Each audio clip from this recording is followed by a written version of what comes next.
Bienvenue mes amis sur Mas Photographie. Donc aujourd'hui on va apprendre surtout comment faire un studio chez soi. À bientôt. Donc comme je t'avais dit, la photo de studio, ça commence par deux étapes. Les deux étapes c'est quoi? Donc il te faut un trépied, il te faut un appareil photo, il te faut une ou deux optiques et puis surtout de la lumière. La lumière, c'est ce qui va vous servir, ce qui va te servir surtout à faire de la belle photo, ce que toi tu as envie de faire comme créativité. Donc tu vas apprendre à commencer à faire de la belle photo créative. Voilà. Donc pour te dire, tu peux commencer avec une optique qui ne coûte pas trop cher, de 50 mm 1.8. Donc 1.8 c'est exactement l'ouverture du diaphragme. Donc 1.8 et puis il ne coûtera pas déjà très cher et puis tu commenceras à faire un petit peu de la photo de portrait. Pourquoi le 1.8 de 50 mm? Car si tu veux avoir un arrière-plan flou, tu peux flouter ton mannequin ou alors ton modèle ou alors ton sujet, voilà, entre autres. Déjà, avoir une optique 50 mm. Donc 50 mm, c'est une optique qui ne coûte pas très cher. Donc ça coûte entre 100 et 119 euros. Vraiment neuf dans un magasin. Après, tu as le boîtier. Ce qu'il te faut bien sûr, parce que pourquoi je te dis ça? Car là moi j'ai le MD Mark II que j'ai dessus et j'ai le 2870 réel.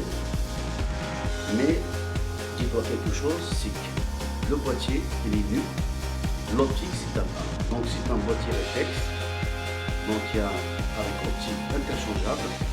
Je vais te montrer, voilà, en fait ça va être ça. Il te faut automatiquement une optique, un boîtier, pour que tu puisses commencer à faire de la photo. Déjà, il te faut ça. Donc on en a parlé, je t'ai parlé un petit peu de la photo donc, par rapport au boîtier et puis l'objectif. À se dire quelque chose, c'est que il te faut aussi de la lumière. Car la lumière dans un studio, c'est primordial. Pourquoi?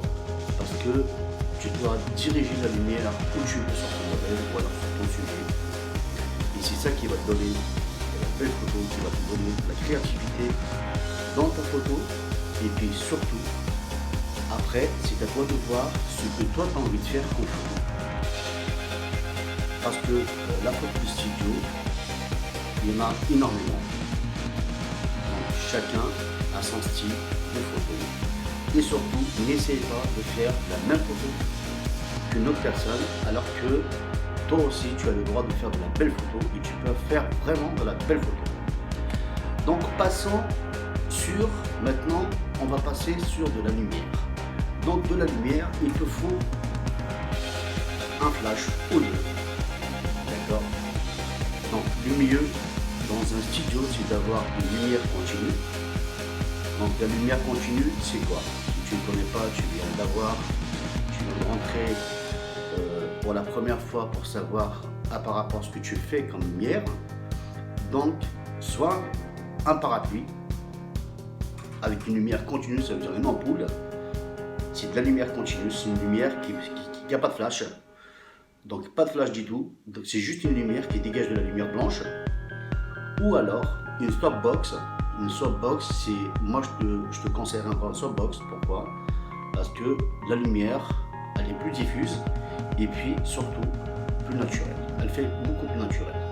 Donc là, ça te permettra d'avoir des portraits avec des teints naturels, pas trop marqués, parce que surtout un portrait, il ne faut pas que ça soit marqué par rapport au nez, par rapport aux yeux. Il y a beaucoup de choses à voir.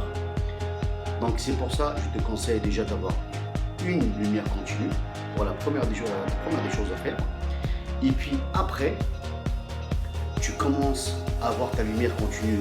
Donc tu vas l'installer d'une façon où tu vas mettre ton modèle, où tu vas placer ton modèle. Et puis après, tu tu as les lumières flash. Et les lumières flash, tu n'es pas obligé d'y aller t'investir dans une lumière de studio, car ça coûte très très cher de faire du studio sur ton torche. Tu peux commencer avec des flashs Cobra. Donc vous avez, je vous cite, malgré je ne fais pas de pub pour aucune, ni pour Canon, ni pour Nikon, ni pour Pentax, ni pour Ningyo, c'est pour personne, juste pour te dire, au lieu d'acheter des flashs très très chers, tu peux commencer avec des flashs Yongnuo qui ne sont pas très chers, et c'est des très très bons flashs, et c'est des flashs qui sont très puissants. Donc voilà, tu les as entre 45 et 60 euros, 50 euros, ça dépend. Voilà, donc tu peux commencer avec ça.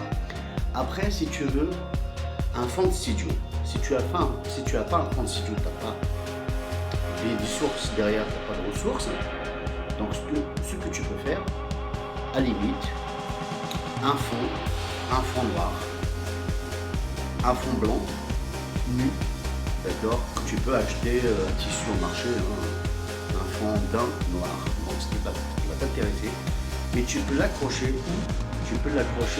à carrément sous un cintre ou quelque chose, mais au moins que tu sois caché au moins ton modèle. Voilà, que ton modèle soit bien caché par rapport à tout ce qui est de l'autre côté de la lumière jaune ou de la lumière, toutes les lumières. Voilà. Et surtout, quand tu commences à voir ça, et surtout de faire attention aussi quand tu achètes le fond blanc ou alors le fond noir, parce que le fond noir, il est beaucoup plus difficile à faire de la photo. Pourquoi? Parce qu'il demande beaucoup plus de lumière. Le fond blanc, c'est différent, car vous voyez bien, moi j'ai un fond noir derrière moi, donc vous voyez bien, il fallait de la lumière, mais j'ai de la lumière qui est sur ma droite, de la lumière naturelle à l'extérieur. Donc c'est pour ça, moi tu me vois, donc détacher un petit peu de l'arrière-plan que j'ai derrière moi, au terme du noir. Donc ce qui me fait, vous voyez, tu me vois, donc j'ai de la lumière. Donc c'est pour ça, si tu veux commencer un petit peu dans ce monde-là avec le noir c'est quelque chose de très propice. Il faut faire très attention, donc tu seras obligé d'y aller t'investir dans du matos, de studio, de strobisme. Donc là, ça va être beaucoup plus intéressant encore, mais il faut savoir comment il faut régler les flashs et ceci, cela. Donc je ne vais pas te mettre carrément tout de suite dans le strobisme. Commence déjà avec un flash ou deux flashs, et puis parapluie, ça coûte pas cher, une quarantaine d'euros, 30 euros, ça dépend. Juste pour commencer, pour que tu vois exactement ce que toi tu as envie de faire après. Une fois que tu te vois bien dans le monde de la photo, que tu es bien ce que tu as envie, ce que veut vraiment, ce que tu as envie de faire, que tu aimes ce que tu as envie de faire, et ben tu t'investis dans du bon matériel, et à partir de là, ça te permettra d'être soit amateur vraiment que tu aimes la photo, c'est dans tes gènes, ou alors tu peux te mettre à ton compte, professionnel, et de choisir surtout la fonction qui te plaît le plus. Parce que la photo, il y a beaucoup de gens qui parlent de la photographie, mais la photographie, c'est vaste. C'est très vaste, parce que la photographie, ça ne veut pas dire que la photo de portrait, ou alors la photo de paysage, ou alors la photo de suicida. Il faut vraiment, à un moment donné, de se dire, je ne vais pas faire tout, parce qu'il y a de la macro aussi, de se dire, voilà, je vais me balancer sur ça, j'ai envie de faire de la photo de studio, je me mets sur la photo de studio à 100%. Donc à partir de là, tu vas commencer vraiment à savoir ce que tu vas acheter pour mentir, ce qui te faut mentir, ce qui te faut travailler. Après, je t'ai parlé un petit peu, surtout, maintenant je t'ai parlé du boîtier au tout départ, je t'ai parlé maintenant de la lumière, je t'ai parlé un petit peu des fonds de studio, c'est les fonds de studio aussi que je t'avais parlé tout à l'heure. C'était un tissu que tu peux trouver, tu peux acheter dans un marché, dans un truc, voilà. Là, vraiment, pour pas que ça coûte très très cher. Après, si tu veux t'investir un peu mieux, il y a des fonds de studio avec des softs et tout ça, qui est très intéressant, que tu peux acheter.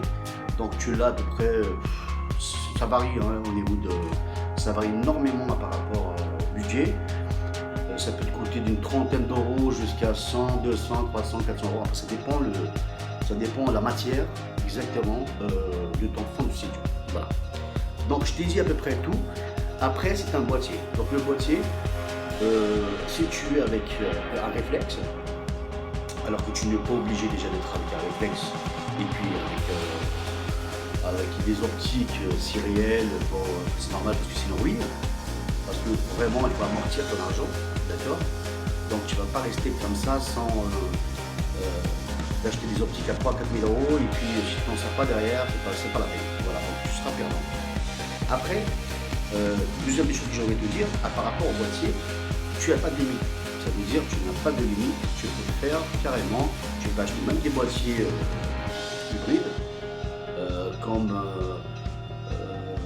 les OPL, tout ça, ça coûte vraiment pas très cher, et avec une optique en mode manuel, et tu peux t'amuser vraiment à faire de la belle photo, commencer déjà à faire de la photo comme ça, car ça ne doit pas te coûter très cher.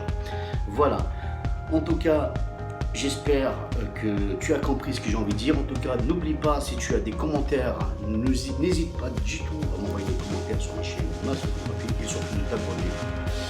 Car à chaque fois que je fais de la vidéo ou de la photo, donc tu seras alerté sur ma chaîne. Et surtout, n'oublie pas un petit pouce bleu, ça fait toujours plaisir, car je me consacre pour toi. Et puis, on partage la même passion. Et j'espère surtout de t'avoir aidé par rapport à ce que tu as envie de faire en studio. Et si tu as des questions, n'hésite pas de m'envoyer des commentaires, je te répondrai mais vraiment avec plaisir. Voilà. En tout cas mes amis, n'oubliez pas, tout ce que vous voyez, capturez-le, faites très attention, restez dans la photo, aimez la photo jusqu'à la fin. À très bientôt.